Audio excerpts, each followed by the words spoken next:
This is Marcus Whitney's audio universe. Like, you gotta do the work. You gotta show up and just do the work.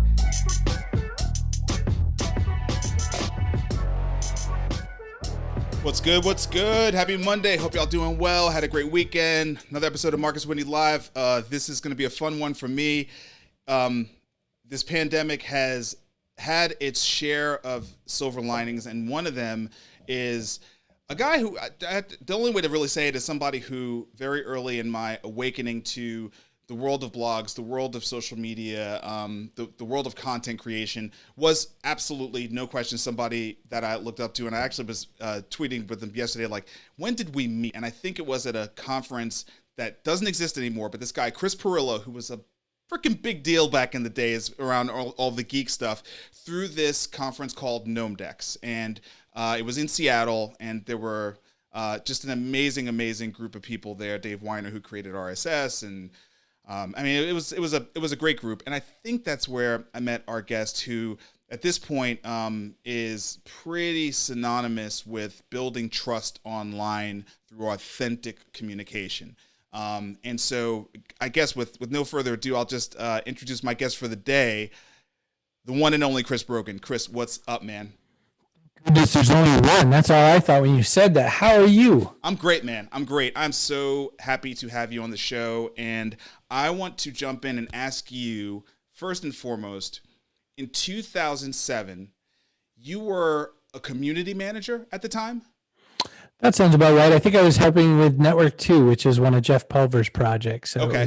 We were trying to be TV guide for the internet, independent internet, before it showed up, internet TV stuff. Okay, cool. And how did you, like, you were already on Twitter, you know, so I went and looked back, and you know, you said you weren't at South by Southwest 2007, which is where I thought I met you, but then I realized you were influencing things that were happening at South by Southwest 2007 through Twitter, even though you weren't there, which just kind of showed the power of it.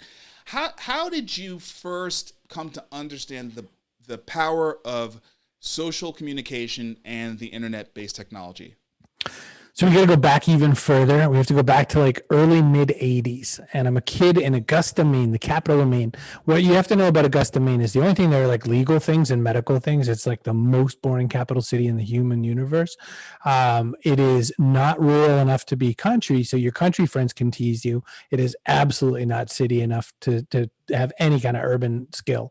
So that's where I lived. And there were three conversations when I was growing up. It was either Van Halen versus Led Zeppelin. My answer was Van Halen. Mustang versus Camaro. I was Camaro. And were the Red Sox ever going to win a World Series? I'm not a big fan of sports ball, but my answer was no. And I was right until like 2007. Yeah, so, right. You know, and so I had started finding early dial-up BBSs, you know, when you'd have to dial into a bulletin board service. Imagine Twitter, but it's only one guy at a time. So someone logs in, they go to the right form, they go, I really hate this new Star Trek movie, and then they log off. And then you log in, you go, well, here's why you're dumb, and then you spew your answers, like forums. And then AOL, like an endless supply of AOL discs, and all the other ones, Prodigy and all those. Yep.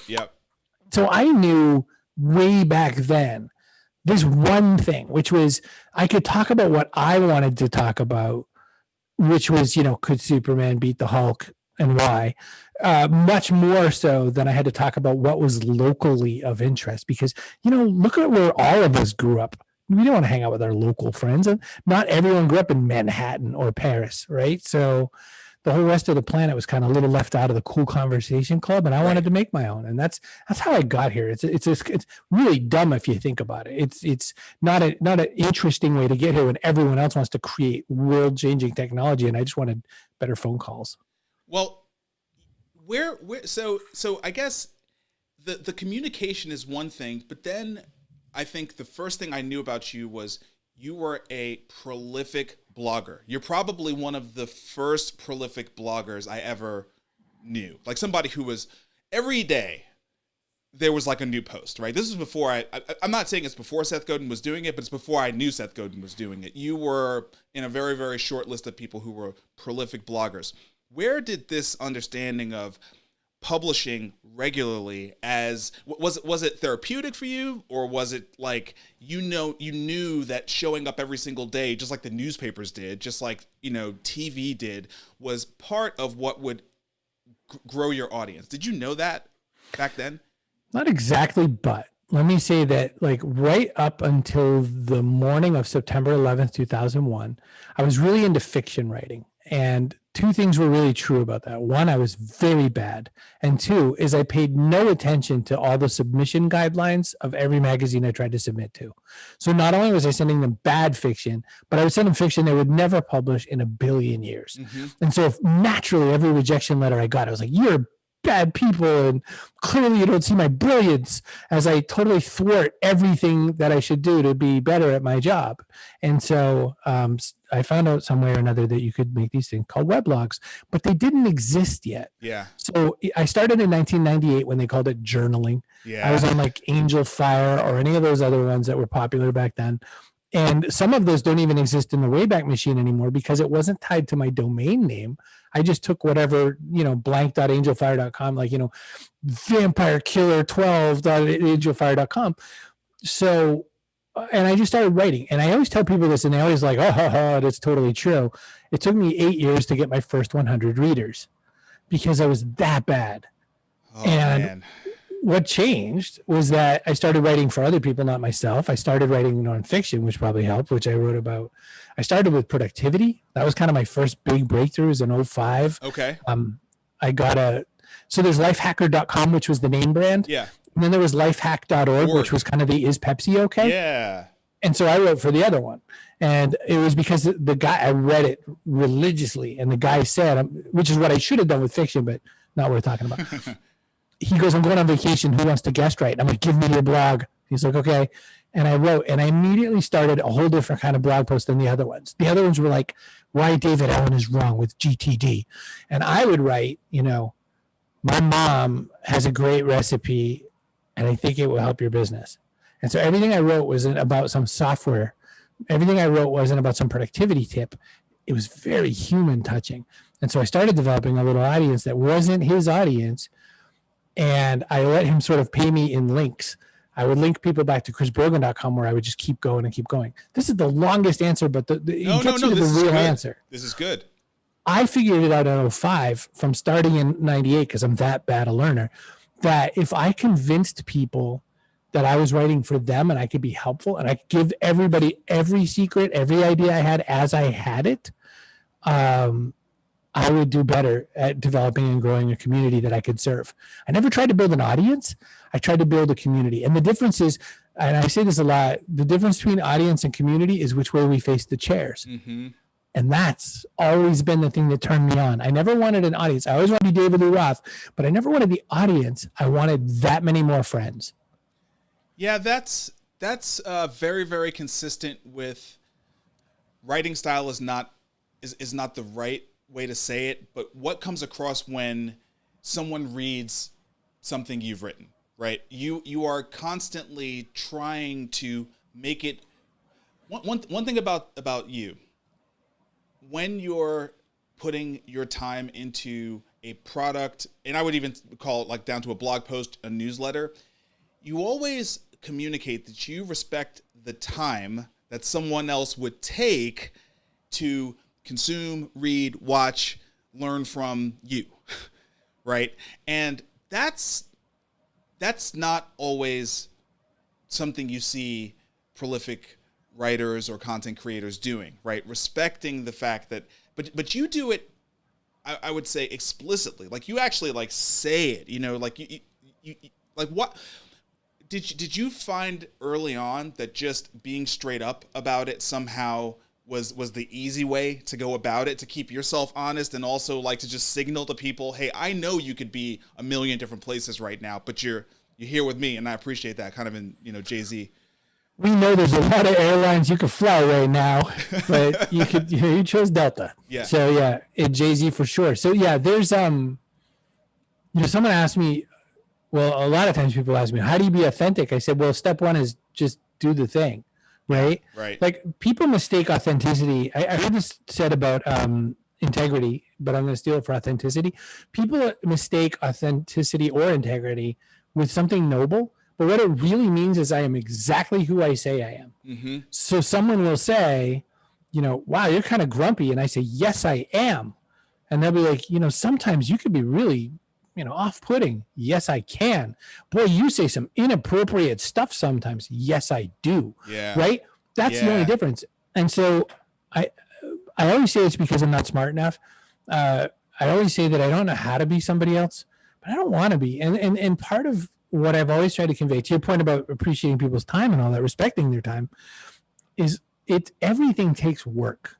And so I'm always trying so hard to show the math on all this, because I really want people to say, all right, well, if I want to do it that way, I mean, look, there's people so much more successful than me, so much more. Like, I watch them building their houses on Instagram, and I'm sitting around thinking, I could have some ramen in this week. I want to make the budget work out. I could probably get a couple noodle meals in, and sometimes I'm flush and sometimes I'm not. And you know what I do every time I have money? I give it to people. You know what I mean? There's not a bank. I'm the grasshopper's grasshopper. I had a company called Grasshopper New Media for a few years. That's how grasshopper I am. And it's because I think that money's so much better used when it's in other people's hands. I think money made to connect people is better. I think everything made to connect people is better. And so when I ask people about their time, when I say I'm really grateful for your time, I really mean it, because I'm everybody. When you go to click on an article and it's the wrong article, or when someone has link baited you into spending your time on something. Yeah. You ever go to those ones where you got to click like 10 pages because it's an ad-based site, and you're like, I just want to see how fat Honey Boo Boo's mom is or isn't right now. Yeah. That's like, you're just like, just show me the picture. Well, I never wanted anyone to do that about me. And I guess I also always wanted people to realize that you can be me and have a level of success that you're all right with without having to hustle till you're dead. You do have community, but just for the moment, I want to talk about audience. Sure. Because you have many, many, many people that follow you or subscribe to you across all of the different platforms that you communicate on. I also remember you, maybe not at first, but pretty early on, before it became in vogue, being one of the people with a large audience who would talk not just about social and marketing and how to be authentic, but actually talked about like what the hell was going on with you personally. Okay, you were pretty early on in the people I was subscribed to that would talk about that. Was there ever a decision to do that, or was it just, right alongside of everything else? You always want to be who you are, grouchy at times, saying some inappropriate things, and also very human, and sometimes not having the easiest time with things. Is that, and the reason why I'm asking is it's something I started really, really leaning into talking about, let's call it maybe 2 years ago.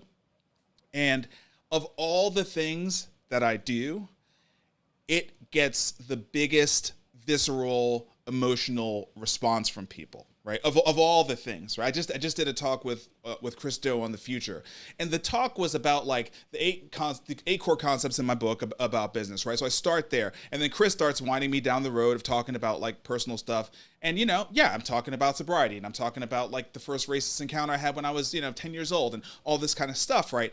And it's like that's the stuff that's getting all the DMs. You know what I mean? And so did you make a conscious decision to do it, or did it just flow like every other thing you were doing online? I've always been an outsider, which is weird to say. If you think of my name in capitals and quotes and exclamation points, you'd be like, what are you even talking about? But I was always the guy at a party looking at the bookshelf. I was always the guy at a conference really checking out the schedule a lot. All those things that we know now. I mean, like the most introverted, the least friends, and all that. And I always loved people. I'm a super introverted guy, but I love people. And I was dying to be like subbed into the conversation. I would stand near the circle and think about it. And so the biggest compliment I ever get at every live event I've ever gone to, every conference, is, Chris, I always go to a conference, I see you, there's a big swarm of humans around, and no matter what, you just keep making more people come in, and you touch them, pre-COVID, and you make everyone know that they're part of the circle, and it's not your circle, it's the circle. And I always want that. And I also have like a sort of, yang to that yin. I also have always worried that people are going to think I'm too fancy or too big for my britches, or whatever, which is so dumb. I mean, I'm just like you. I pay someone to put on my pants one leg at a time, just like you do. And it's the same, right? So I always think that, in sharing who I am and sharing my downs, I talk a lot about clinical depression, for instance. Yes. I always want people to know that they're not alone, right? Look at representation. I had the great opportunity to talk to the first Black Anna on Broadway from Disney's Frozen. And this opens up a whole bunch of things, and to me, representation, even more than the words inclusivity and diversity and all that, I think representation is so important for people. So I want people to know that someone with clinical depression can also succeed in business and fail. Boy, can I fail. But I also want people to know that, weirdos can succeed. I wrote a whole book on it that no one read, but I really, really had that feeling the freaks really will inherit the earth. I got to get this out here. And so I think that's why, Marcus, I just think that if I had 5 hours a day to communicate, I would do 25 minutes of really intense self-promotion, and I would do 4+ hours of connective tissue. You are a New York Times bestselling author. And thank goodness. That's, as someone who just went through my very first book, and I want to thank you for reconnecting with me around that. Chris, that really meant a lot, honestly. Launching a book is hard. I think you probably knew that. To everything you just said, I felt a lot more supported when you started tweeting it, and people were like, holy shit, this must be a big deal, Marcus. Like, you got Chris Brogan, so I want to thank you, because we didn't talk about it ahead of time at all. You just did it. So thank you for doing that. And it's kind of crazy. I'm doing this first book. You're having the 10-year anniversary of a pretty groundbreaking book. One of the cornerstone books about, like, brands are gonna need to understand that it is not a one-way street anymore, and that there is a conversation happening.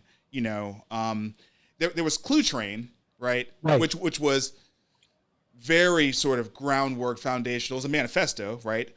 But Trust Agents was, it was like big publisher, getting it out there. New York Times, you and Julian, both names, especially like at that time when there weren't so many people on social, right? You guys were standing out and above more.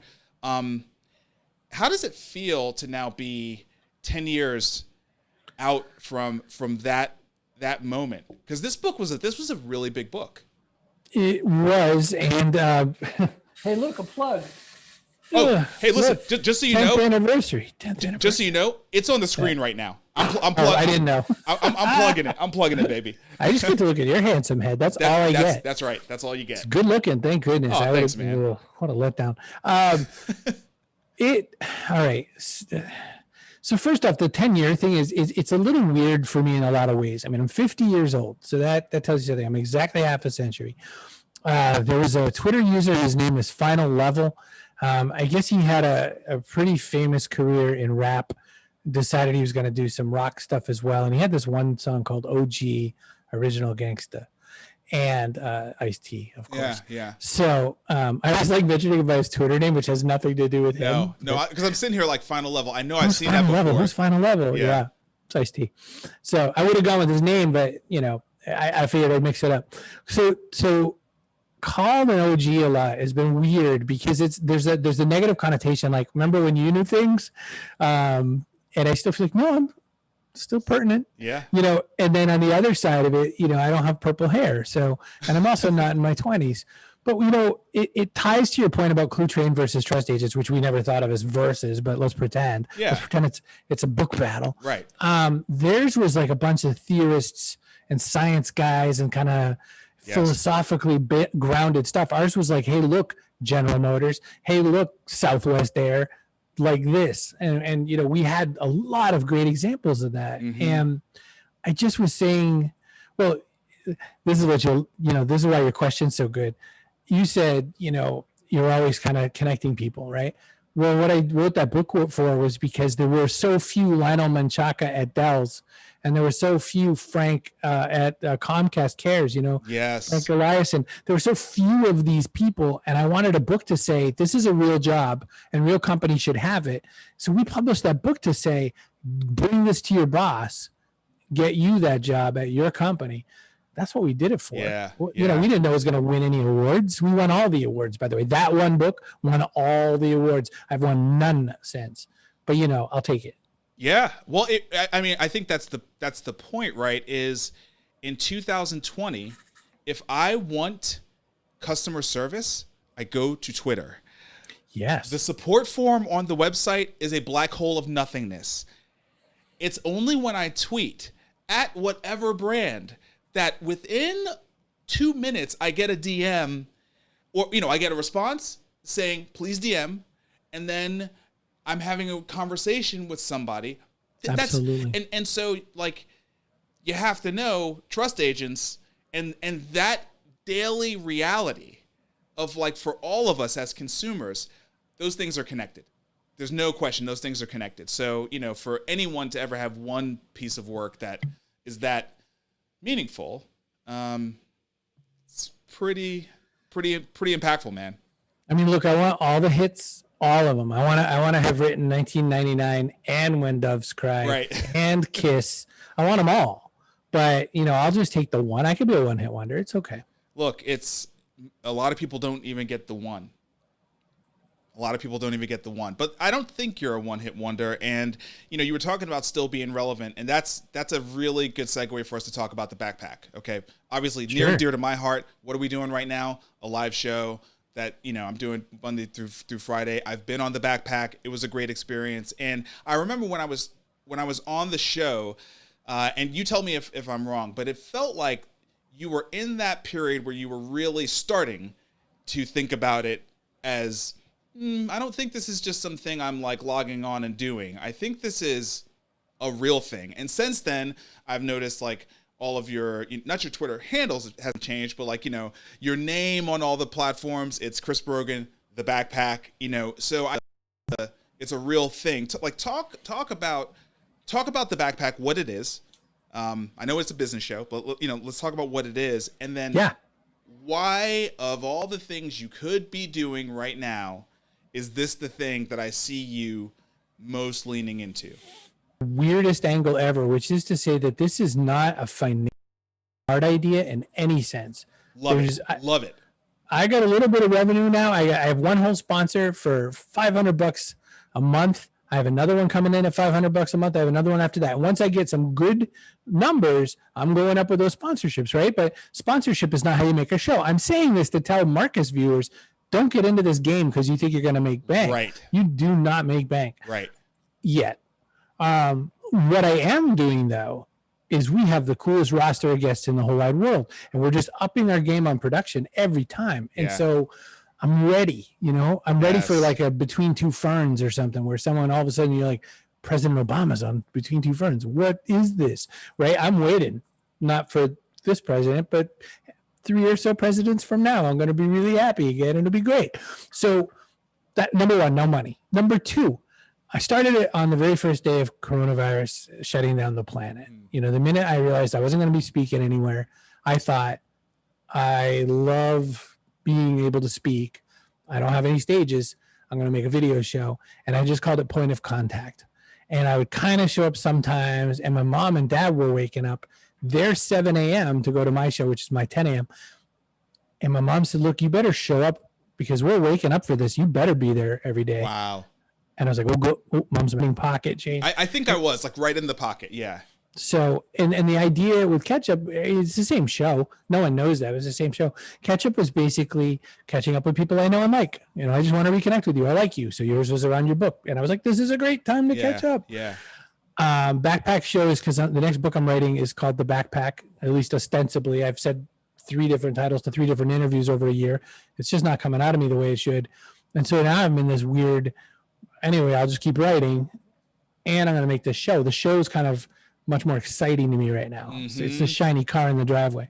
So the show is now 2 guests a day minimum, 5 days a week, weekdays, 10 a.m. Eastern. Most of the time we do a West Coast week, which I accidentally rolled over Joseph Jaffe's show. So now we changed the time so we don't hurt Joseph. And what we do is different than any of our friends' shows. I realized we're all interviewing each other, and I was like, well, that's kind of cool in a friendly way, but it's a little masturbatory in another way. So let's see if I can find some people who aren't my friends, but who are going to be my friends. And I sort of made a mix of that. So I still get friends. Todd Kearns is on tomorrow, Wednesday, musician. So that's a cool guy. So I have a few friends, but still, it's a lot of people that we get that I'm like, who? And it'll be this person who is a personal assistant to a billionaire. So we thought, well, that might be interesting. That's pretty interesting. Business insight, we call it business insight and success, and also inspiration. So what it isn't is here's 15 more tips on how to get something out of your WordPress plugin. We don't care. It's not instructional. It's not instructional. So many shows like that. So, and I'm not dissing those shows. All wonderful. And I watch those shows and I learn from them. I just wanted a show that felt like the energy of a morning show with the vague payload of a business show. And that's what I built. So I've been thinking about content much, much differently over the last year and a half because I've been more consistent with it and more ambitious with it than I ever was before. Like I was doing blogging back when I met you, I was primarily like a programmer, quite frankly. You know what I mean? And so like I would blog, I even had like podcasts, the Pro PHP podcast, but all of it was sort of in service of my programming stuff. And then I was like really into being an entrepreneur. I was never as dedicated to the craft of writing or recording or podcasting or any of that kind of stuff as I've been over the last year. And when you do something consistently, you start to, you do what you're doing. You start to think about it more intentionally, more thoughtfully. And I basically think about the kind of content I can produce. And I hate that every word starts with inspiration, information, and instruction. And what I'm trying to do with this show is in a blend of inspiration and information. Most of the information comes through narrative, right? Through asking people about sort of their stuff, not the instruction, right? Not the instruction. Now let me ask you a question. So you talked about rolling over Joe Jaffe, who's been on the show, and I think what's really interesting. He started at the beginning of Corona. You started. I started. Let's call it a little bit after. But we're all doing daily, and what happens with the daily is. I mean, I've got a bunch of friends, but at some point you do realize, okay, you're kind of done with the friends. And so I feel like there is a bit of like kind of necessity drives you to start. I'm doing a similar thing where, I'm seeking out these different guests. What do you think is sort of emerging right now? First, do you think there's something emerging around those of us who have now, I think this is probably for me, show 56, Do you see this emerging in any way where, okay, there's this cohort of people who have been doing this and give a shit about the production quality and maybe there is something to this thing? You've seen this happen before, so this is why I'm asking. Is like... Yeah. So there's a few interesting back notes. This is me being OG in some ways again. I started podcasting in 2005, which was a year after podcasting was a thing. Dave Weiner, who did RSS, he and Adam Curry basically are the Podfather making podcasting. So the two of them used to back and forth in emails and phone calls going, hey, I just figured this thing out. And then we all idiots showed up later. And so I was a year after that, and I've had a podcast on and off. I launched an event called PodCamp, as you know, because there was a Nashville version for a while. And that's right. So, and they really flourished. But in that process, what I saw back then, what I believed back then, this is not what I saw. What I believed back then is we are it. People are going to want this. They're going to want very personal, very unique, very independent. They're going to love this. Did not happen. What happened was big audio properties used podcasting as kind of like their closet. Yes. And you could go look in their closet for old stuff, their archives. Yes. And I see there's possibilities for that, because anytime someone quote unquote is a great video star on places like YouTube, they get sucked into the mainstream fan. Totally. But what's different is the same as what happened different for podcasting. To me, there's two really landmark moments that this happened. In audio podcasting, Mark Maron felt so pleased by the independence he had with the WTF pod. Mm-hmm. Mark Maron's a comedian. He was reasonably successful, but never as high up as he really wanted to be. Very angry for a lot of his early podcast years, which was great. But Tim Ferriss, which brings us to Joe Rogan, Corolla, all those guys. Yep, fact, I agree. You and I are the kind of people who touch all the buttons, poke all the things, know how to do all the tools. No one else does that anymore. All the real shows out there have a whole team of people doing it. Yeah. Bless their hearts. I don't have that kind of cash, and I like to do it. Yeah. I like to touch the buttons. That's right. I have beads. I have prayer beads that I'm screwing with so I don't touch anything while we're talking. That's how much I like touching things.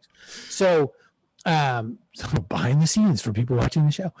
But and then the same happened in video. Like a bunch of my YouTube friends and not friends, but people I think of as friends because I love them so much, we're the group that comes before that, which is awful to say. Like, I would love to feel that I am right on the start of the best wave. I feel like I'm on the wave before it. Yeah, I think you're right. I feel like it's that one where it's like, that felt fun. And then the other, like, look at this wave. But, it's all right. It's been my whole career. I don't know how to do it the other way yet. Yeah, no. I think you're right. I do feel very early, but I feel like this is where all the deep learning happens. And I'm just having fun, man, at the end of the day. I'm having fun. And I appreciate you being here, dude. This was probably one of the faster 30 minutes I've done on the show. I could have you back for another 30, but I'll let you focus on your show for maybe 6 months, and then I'll bring you back to tell me about how where are they now? Yeah, exactly. Your $500 sponsorships have gone up to something ridiculous. We'll circle back. Sounds perfect. Chris, thanks so much. Everybody out there, go follow Chris online at Chris Brogan, if you're not already. Most of you probably are. At Chris Brogan on Twitter, chrisbrogan.com, and go check out his show, The Backpack, every day. What time, Chris? 10 a.m. Eastern. 10 a.m. Eastern. Go check it out. My book, Create and Orchestrate, in stores. You've heard me talk about it. Go grab it if you haven't already. The podcast, Marcus Whitney's Audio Universe, everywhere that you subscribe to and listen to podcasts. And you can follow me online at Marcus Whitney. That is it. I will be back tomorrow. No, I'll be back on Wednesday. I'm taking a break tomorrow. I've got something important to do. So I will see you guys on Wednesday with another episode of Marcus Whitney Live. Until then, let's build a new normal, y'all. Peace. Thank you for tuning in to Marcus Whitney's Audio Universe.